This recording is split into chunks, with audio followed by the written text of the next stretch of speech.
Olá, meu nome é Isadora e eu sou analista de proteção ao patrimônio histórico do município de Lagoa Santa.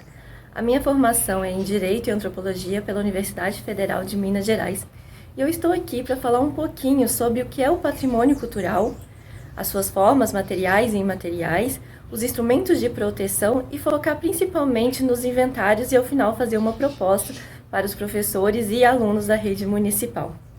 Então é isso, gente. Vamos lá! Antes de falarmos sobre o patrimônio cultural, vamos pensar um pouquinho sobre o que é o patrimônio. Você certamente já se deparou com essa palavra inúmeras vezes, fosse na internet, assistindo a um jornal, uma novela ou mesmo numa conversa entre amigos. Geralmente, a palavra patrimônio aparece associada a histórias como casamento, divórcio, falecimento e falência. Isso não se dá por acaso. No nosso direito brasileiro, focado na propriedade privada, há inúmeras regras e normas para dizer o que é um patrimônio e como lidar com ele. Assim, você vai se deparar com normas dizendo como você pode vender seu patrimônio, alugar, emprestar, doar, ou mesmo o que vai acontecer com ele depois que você falecer. Então, pensamos, o que é esse patrimônio? Do ponto de vista jurídico, o patrimônio será todos os bens móveis e imóveis que você possuir e estiver sob a sua titularidade. Assim, pense em todos os objetos e coisas que estão sob o seu domínio. Tudo isso pode vir a constituir o seu patrimônio, mas certamente essas coisas não possuem para você o mesmo valor. Algumas serão mais importantes por causa do seu valor econômico, outros por causa das histórias que elas trazem, outros por causa dos afetos que despertam. A mesma coisa acontece quando a gente vai pensar em nível de um patrimônio cultural, partindo agora do individual para o coletivo. Em tese, todas as coisas, todos os saberes, todas as manifestações produzidas dentro de uma cultura são considerados bens culturais. No entanto, não são todas essas coisas, todos esses objetos, todos esses saberes e manifestações que são escolhidos para serem preservados. É partindo dessa noção de preservação que surge a ideia de patrimônio cultural. O patrimônio cultural irá selecionar dentre todos os bens de uma cultura aqueles que serão mais dignos de serem preservados. Mas para entender como fazer a seleção desses objetos, desses bens, é preciso entender como se deu a construção desse conceito de patrimônio cultural. E é isso que vamos fazer agora. Vamos fazer um passeio pela história e entender como surgiu essa ideia de patrimônio cultural. Patrimônio é uma palavra de origem latina, patrimônio, que se referia entre os antigos romanos a tudo o que pertencia ao pai de família. A semelhança dos termos pater, patrimônio e família, porém esconde diferenças profundas nos significados, já que a sociedade romana era diversa da nossa. A família compreendia tudo que estava sob o domínio do senhor, inclusive a mulher e os filhos, mas também os escravos, os bens móveis e imóveis, até mesmo os animais. Isso tudo era o patrimônio, tudo que podia ser legado por testamento, sem excetuar, portanto, as próprias pessoas. O conceito de patrimônio, surgido no âmbito privado do direito de propriedade, estava intimamente ligado aos pontos de vista e interesses aristocráticos. Entre os romanos, a maioria da população não era proprietária, pois não possuía escravos. Logo, não era possuidora de patrimônio. O patrimônio era um valor aristocrático e privado referente à transmissão de bens no seio de uma elite patriarcal romana. Não havia o conceito de patrimônio público. Ao contrário, o Estado era apropriado pelos pais de família. Sendo assim, o patrimônio era patriarcal, individual e privativo da aristocracia. Com a difusão do cristianismo e o predomínio da Igreja a partir da Antiguidade Tardia, isto é, nos séculos IV e V, e especialmente na Idade Média, séculos VI a XV, ao caráter aristocrático do patrimônio acrescentou-se outro caráter, este de valor simbólico e coletivo, que foi o caráter religioso. Ainda que o caráter aristocrático tenha se mantido, elevaram-se à categoria de valores sociais compartilhados os sentimentos religiosos, em uma série de formas materiais e espirituais. O culto aos santos e a valorização das relíquias deram às pessoas comuns um sentido de patrimônio muito próprio e, como sabemos e vemos até hoje, permanece entre nós. Essas leituras e interpretações populares não deixavam de se ligar às concepções aristocráticas, mas de certo modo fugiam do seu controle. Mas a reação das elites não tardaria, e veio com a monumentalização das igrejas e a criação das catedrais, que passaram a dominar as paisagens do mundo físico e espiritual.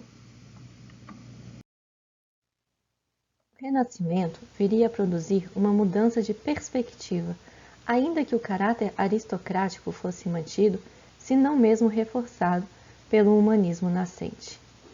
Neste período, houve uma luta pelos valores humanos em substituição ao domínio da religião, e um combate ao teocentrismo que prevalecera por longos séculos.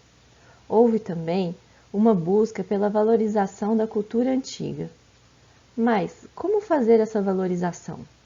Para isso havia dois caminhos: um, lendo obras antigas, e outro, colecionando os objetos e vestígios da antiguidade.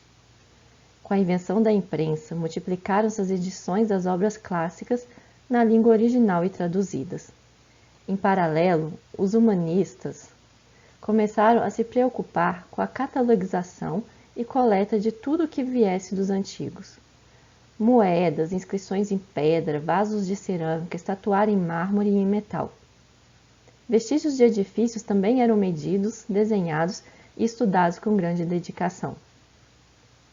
Esses humanistas, que amavam coisas antigas, fundaram o que viria a se chamar antiquariado. Isso ocorria não apenas em cidades com grandes monumentos clássicos como Roma, mas por toda a Europa, até mesmo em cidadezinhas e aldeias, onde os antiquários faziam pesquisas com um não disfarçado orgulho local. Alguns estudiosos enfatizam que o patrimônio moderno deriva, de uma maneira ou de outra, do antiquariado, que aliás nunca deixou de existir e continua até hoje na forma de colecionadores de antiguidade. No entanto, a preocupação com o patrimônio rompe com as próprias bases aristocráticas e privadas do colecionismo e resulta de uma transformação profunda nas sociedades modernas com o surgimento dos Estados nacionais. O surgimento dos Estados nacionais era o que faltava para desencadear uma transformação radical no conceito de patrimônio cultural. O melhor exemplo de criação de Estado Nacional moderno talvez seja a França a partir da Revolução de 1789. A Revolução Francesa viria a destruir os fundamentos do antigo reino. Ao acabar com o rei, toda a estrutura do Estado perdia sua razão de ser. A República criava a igualdade, refletida na cidadania dos homens adultos. E precisava criar os cidadãos, fornecer meios para que compartilhassem valores e costumes, para que pudessem se comunicar entre si, para que tivessem um solo e uma origem supostamente comuns. O Estado Nacional surgiu, portanto, a partir da invenção de um conjunto de cidadãos que deveriam compartilhar uma língua e uma cultura, uma origem e um território. Diante disso, a invenção de uma cultura nacional dependia também da criação de uma base material, isto é, da criação de um patrimônio nacional. Neste sentido, começou a surgir o conceito de patrimônio cultural que temos hoje, não mais no âmbito privado ou religioso das tradições antigas e medievais, mas de todo um povo. As duas guerras mundiais, que eclodiram sob os pilares de ideias nacionalistas, levaram a ênfase no patrimônio nacional ao seu ápice. Exemplo disso foi o comportamento dos italianos, que utilizavam os vestígios romanos como provas de uma descendência e se proclamavam seus herdeiros, faltando assim uma identidade nacional baseada nesse patrimônio. Na Alemanha nazista, da mesma maneira, usavam-se vestígios dos germanos, considerados antepassados dos alemães, encontrados em territórios de outros países como a Polônia, para justificar reivindicações territoriais e invasões militares. Com o fim da Segunda Guerra Mundial e a criação da ONU, Organização das Nações Unidas, e da Unesco, Organização das Nações Unidas para a Educação, a Ciência e a Cultura, em 1945, novos agentes sociais foram trazidos à tona, tais como os povos colonizados e as minorias sociopolíticas. O nacionalismo e a ideia de unidade nacional foram dirimidos pelas lutas sociais. Nos países capitalistas desenvolvidos, o pós-guerra foi caracterizado pelo crescente desenvolvimento de movimentos sociais em prol dos direitos civis, da emancipação feminina, do reconhecimento da diversidade em vários níveis e aspectos. Esses movimentos demonstravam, a um só tempo, a existência de diversos grupos sociais e interesses sociais, e como essa variedade podia gerar conflitos no interior dos países. A ideia de uma unidade nacional, uma só língua, cultura, origem, território, na base da concepção do patrimônio nacional, era minada no cotidiano das lutas sociais. Os movimentos em defesa do meio ambiente também foram importantes para a ampliação da noção de patrimônio, para que incluísse não apenas a cultura, mas também a natureza. A explosão da definição ampliou os horizontes sociais e legais. Já no fim da década de 50, a legislação de proteção ao patrimônio ampliava-se para o meio ambiente e para os grupos sociais e locais, antes preteridos em benefício da nacionalidade.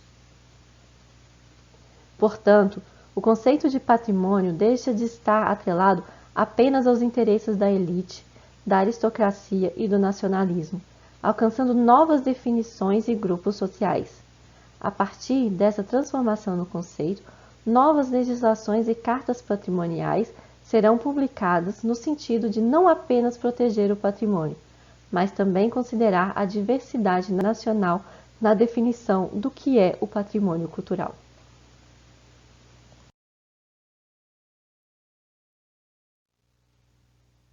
Até aqui, todo esse percurso histórico para a construção do conceito de patrimônio cultural no Ocidente considerou principalmente a proteção dos bens corpóreos, ou seja, dos bens materiais, também conhecidos como bens de pedra e cal. Sendo exemplo desses, as igrejas, postes, chafarizes, castelos, prédios e conjuntos urbanos representativos de estilos arquitetônicos específicos. Contudo, após a aprovação da Convenção do Patrimônio Mundial, Cultural e Natural da Unesco, em 1972, os países nominados naquela época como de Terceiro Mundo reivindicaram a realização de estudos para a proposição em nível internacional de um instrumento de proteção às manifestações populares de valor cultural. Em 1989, uma resposta foi dada a essa reivindicação por meio da Recomendação sobre a Salvaguarda da Cultura Tradicional e Popular. Esse documento, aprovado pela Conferência Geral da Unesco, recomenda aos países membros a identificação, a salvaguarda, a conservação, a difusão e a proteção da cultura tradicional e popular por meio de registros, inventários, suporte econômico, introdução de seu conhecimento no sistema educativo, documentação e proteção à propriedade intelectual dos grupos detentores de conhecimentos tradicionais.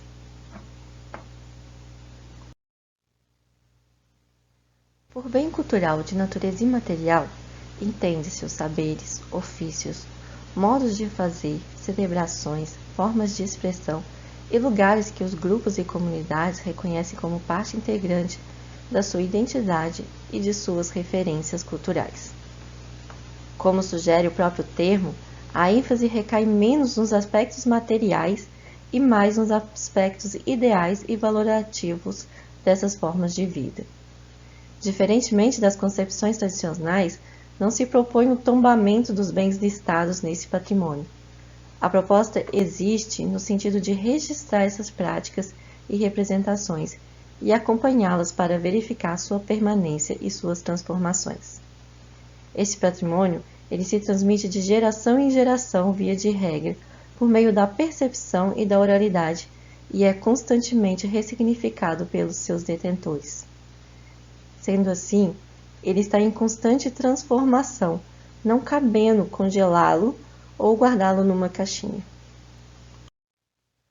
Na nossa Constituição da República Federativa do Brasil, também tem uma definição do que é o patrimônio cultural brasileiro, e essa definição está lá no artigo 216, e diz assim: Constituem patrimônio cultural brasileiro os bens de natureza material e imaterial, tomados individualmente ou em conjunto, portadores de referências à identidade, à ação, à memória dos diferentes grupos formadores da sociedade brasileira, nos quais se incluem.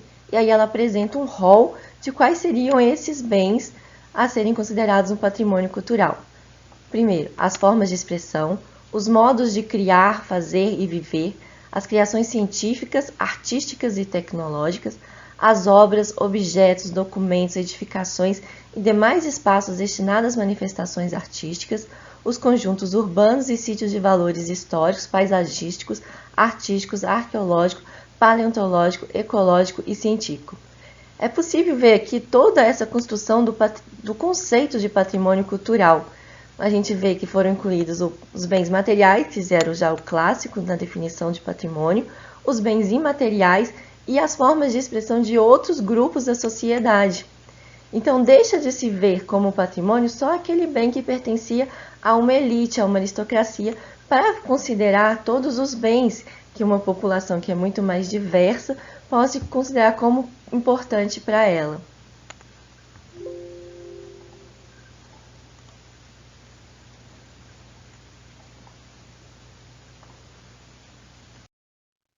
Diz ainda o artigo 216. O poder público, com a colaboração da comunidade, promoverá e protegerá o patrimônio cultural brasileiro por meio de inventários, registros, vigilância, tombamento e desapropriação e de outras formas de acautelamento e preservação. Aqui, nesse parágrafo, já traz a Constituição quais serão os instrumentos de proteção ao bem cultural. Continua dizendo ainda: cabe à administração pública, na forma da lei, a gestão da documentação governamental e as providências para franquear sua consulta a quantos dela necessitem. A lei estabelecerá incentivos para a produção e conhecimento de bens e valores culturais. Os danos e ameaças ao patrimônio cultural serão punidos na forma da lei, cabendo aqui então uma legislação para punir danos ao patrimônio tanto material como imaterial, outras formas de agressão.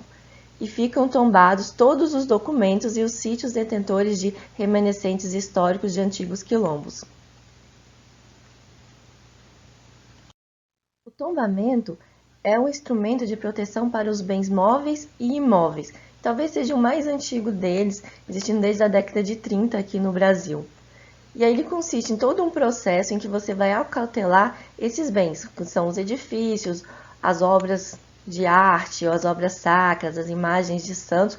É por via desse instrumento que você faz a proteção desses bens.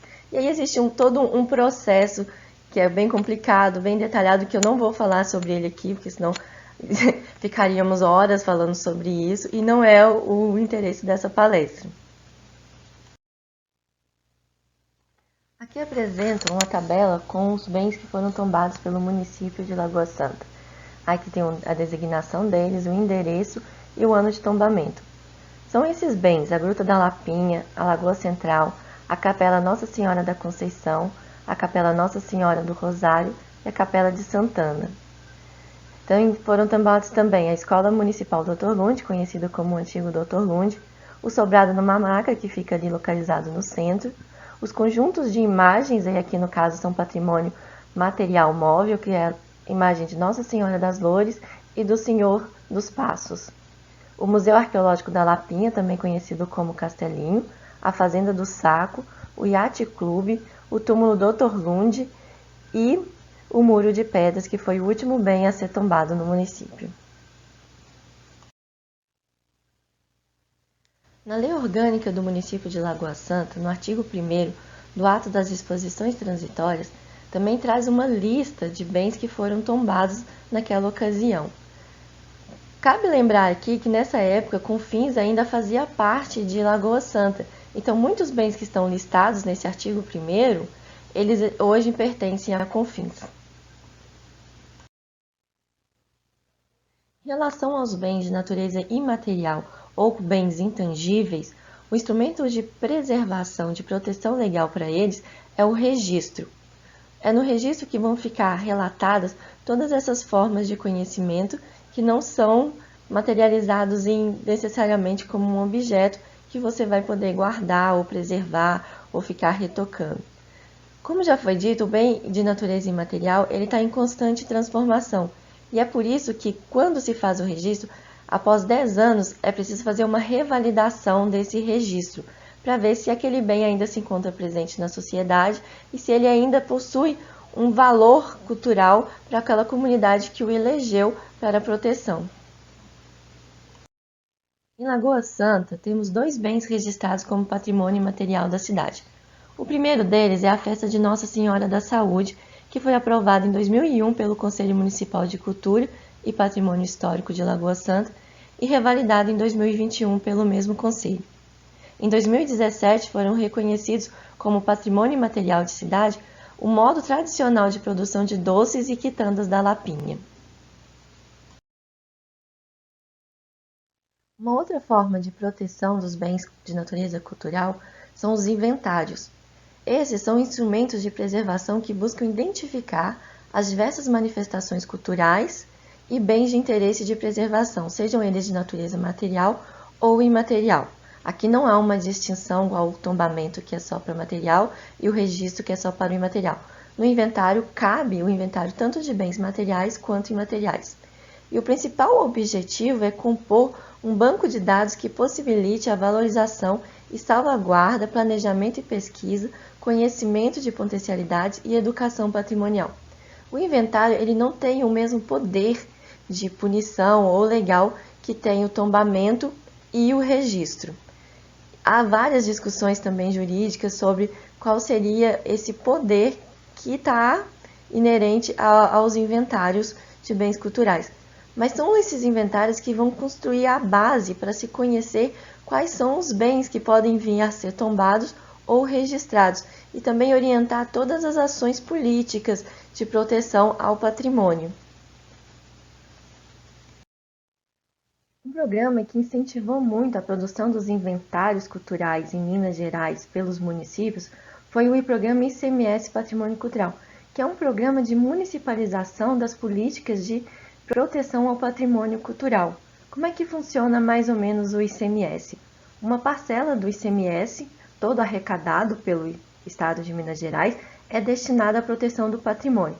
E aí essa parcela, que é pequenininha, ela é dividida pelos municípios para que eles mesmos administrem esses recursos de acordo com o que eles acharem necessário dentro da sua política de patrimonialização, seja pela restauro de algum bem patrimonializado, como um bem tombado, ou um programa de educação patrimonial, ou editais de incentivo. Vai caber a cada município direcionar como vai usar esse recurso. Mas para acessar esse recurso, você tem que preencher uma série de requisitos. E um desses requisitos é a construção de um plano de inventário e das fichas de inventário, que está também relacionada a esse IPAC de Minas Gerais, que é o Inventário de Proteção do Acervo Cultural de Minas Gerais.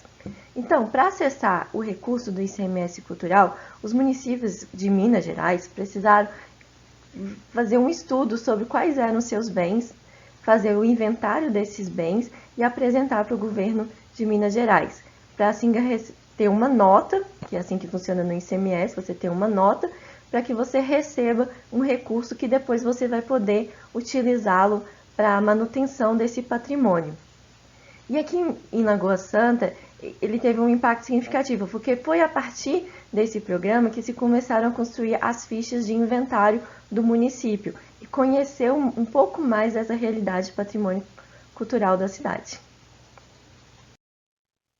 Em Lagoa Santa, são 196 bens inventariados. Parece muito, mas não é. A maioria desses bens que foram inventariados, por exemplo, são as estruturas arquitetônicas e urbanísticas, sendo 121 bens. Mas, por exemplo, os bens imateriais são apenas 15, e nós sabemos que na cidade há uma riqueza gigantesca de conhecimentos, de tradições que ainda precisam serem inventariadas para posteriormente serem registradas.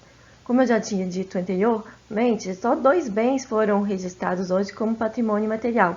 Então é preciso um estudo mais detalhado nessa área e que se chegue mais informações também da comunidade, da população que participem desse processo, para que a gente possa identificar e inventariar esses outros bens. Para se inventariar um bem seja ele qual natureza for, material, imaterial, sítio natural, arqueológico, é preciso que você documente as informações desse bem. E uma forma de documentar, e que é orientada pelo Instituto Estadual do Patrimônio Histórico e Artístico de Minas Gerais, são essas fichas IPACs, que são um modelo básico de quais informações mínimas que você tem que ter sobre um bem para poder tê-lo como inventariado. Dentro do site do IEFA, que é o Instituto Estadual, você vai ter essas fichas dizendo quais são esses requisitos mínimos para que você construa a documentação dos bens inventariados. Essa é uma das fichas de inventário que já foram apresentadas ao IEFA dentro do programa do ICMS Cultural. Ela é de 2009 e refere-se a um bem imaterial da cidade, que é a Corporação Musical Santa Cecília, que é uma banda tradicional da cidade que foi criada pelo Dr. Lund.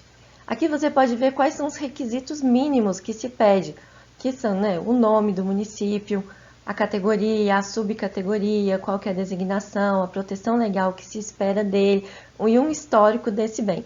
Nas páginas seguintes eu vou mostrando um pouquinho mais, eu sei que não vai dar para ler, mas qualquer um que queira ter acesso a esse documento é só solicitar na prefeitura.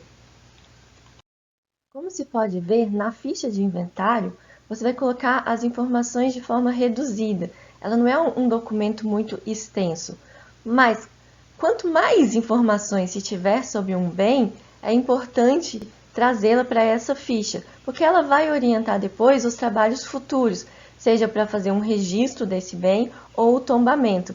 Então, quanto mais elementos ela tiver, quanto mais rica ela for, mais fácil depois será investigar esse bem para que ele possa alcançar um nível de proteção maior.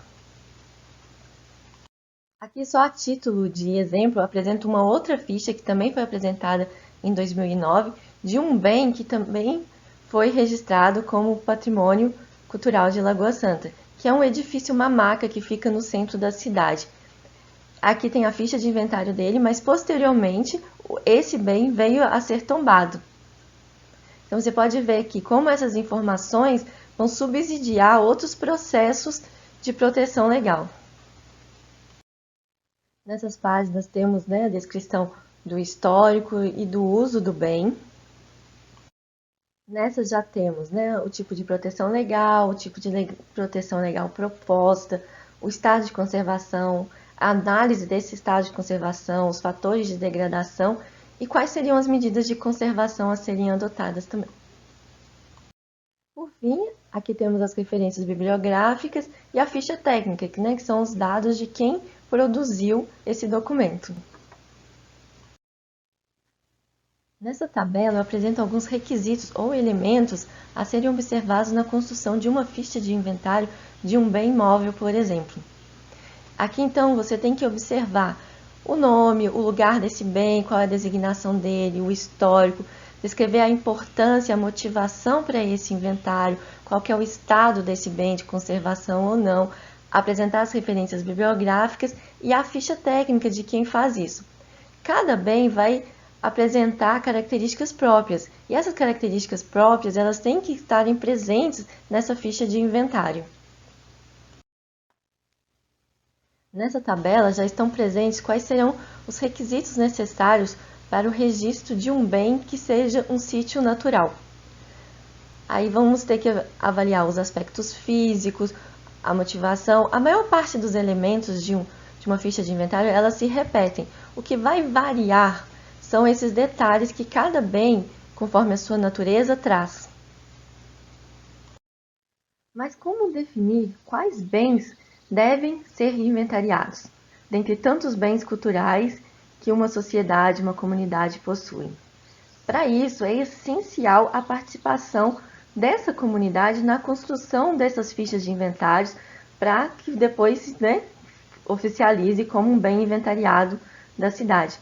A construção desses documentos ela tem que ser de forma coletiva, ela tem que envolver os detetores dos saberes, os proprietários dos bens, a comunidade local, o poder público, os conselhos de patrimônio histórico e cultural, para definir quais são esses bens. E para chegar a essa resposta são propostas algumas metodologias. Uma delas são os mapas de percepção, os cadastros e as entrevistas.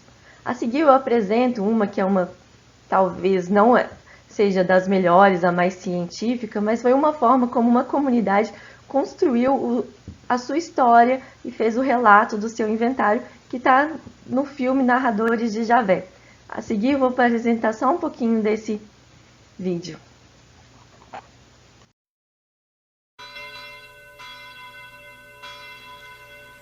Esta é Javé, uma cidade com os dias contados. Vão construir a barragem, Javé está no caminho das águas. Logo isso aqui tudo vira represa. Os homens disseram que só não inunda quando a cidade tem alguma coisa importante, história grande. História grande de valor que não falta aqui, né, minha gente? E de quem é a mão santa que vai escrevinhar, botar as letras no papel? Chama Antônio Biá. A gente quer que você escreva a história grande do Vale de Javé. Tem que ser história verdadeira, científica. Começa junto de Indalécio. Indalécio? Indaleu! Indaleu? Indalécio. Indalécio. Nós aqui nunca descia do cavalo, que era pra estar pronto pra guerra a qualquer momento. Sei que Indalécio não morreu em cima do cavalo, morreu foi agachado. Eu também já ouvi dizer isso, que seu Idalécio morreu cagando. Aí passa por eles aquela boiada imensa. Um dilúvio bovino. Você já tá querendo inventar, é? Uma coisa é o fato acontecido, outra coisa é o fato escrito. O acontecido tem que ser melhorado no escrito de forma melhor para que o povo creia no acontecido. Vai ser um aguaceiro danado de não sobrar nada. Os nossos mortos vai viver debaixo d'água? Não pode. Como é que você pode tirar a gente daqui? Pode cair fora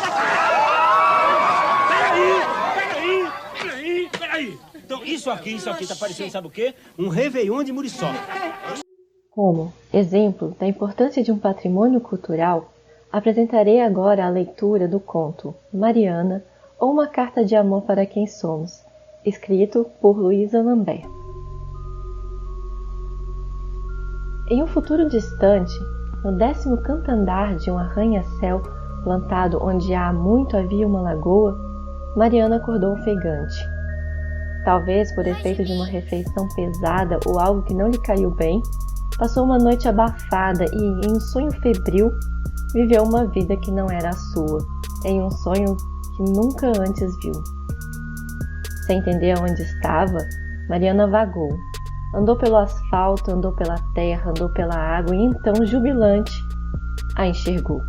A lagoa, santa, nos áureos tempos de sua existência, antes de virar areia, terra e cimento e perder sua essência. E viu água, e viu peixes, viu junco, viu presa e predadores, viu flores e viu plantas. Viu sorrisos e brincadeiras, viu felicidade, generosidade, criatividade, natureza, cultura e arte, tudo em abundância. Viu tudo que não podia mais se ver. Não por falta de olhos, mas por culpa de outra enfermidade, a cegueira da ganância. Muito antes de haver carros rápidos, prédios altos e grandes lojas com placas em inglês, neste lugar havia uma lagoa. Havia um povo feito de luzias e lundes e que sempre foram pessoas orgulhosas de sua cultura e de suas raízes, de seus talentos e de suas virtudes. Antes da lagoa ser um cartão postal, ela foi aquilo que fez dessas pessoas uma comunidade. Quantas pessoas aqui procuraram acolhimento, encontraram sossego e construíram seus lares? Em volta de uma lagoa, este povo de saber se fez curandeiro, cicatrizando feridas e acalentando almas que só precisavam de uma sombra de pequizeiro para encontrar um bom lugar para se viver. Quando acordou assustada, Mariana viu, de volta em sua torre, que o tempo voa e leva consigo tudo aquilo que deixamos de lutar. Cada memória que esquecemos de lembrar e toda a natureza que não nos esforçamos para preservar.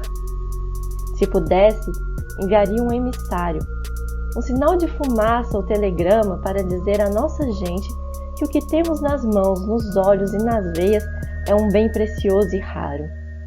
Que preservar o meio ambiente, a cultura e a nossa identidade é a única maneira de sentir orgulho de quem somos e que prédio nenhum, altura nenhuma substitui a sensação dos pés no chão, de ver a lagoa cheia depois da chuva e de ser parte de corpo e alma de uma comunidade.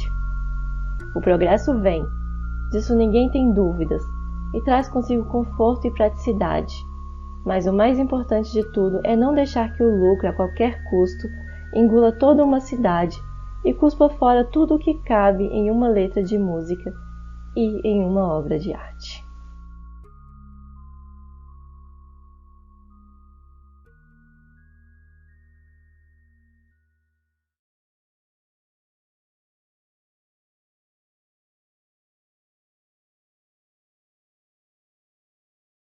Ao final dessa apresentação, deixo um pedido para todos os estudantes e professores da rede municipal de ensino. Peço a cada um para que pense sobre o seu patrimônio cultural. Qual é o patrimônio da escola, do bairro, da comunidade ou mesmo da escola? E preencham as fichas de inventário conforme foram apresentadas. Posteriormente, essas fichas serão apresentadas ao Conselho Municipal de Cultura e Patrimônio Histórico de Lagoa Santa, onde cada um que a preencheu terá a oportunidade de defender a preservação daquele bem cultural. Sendo assim, conto com vocês para que a gente possa conhecer mais o patrimônio de Lagoa Santa e pensar em quais são as políticas de preservação que devemos adotar e seguir.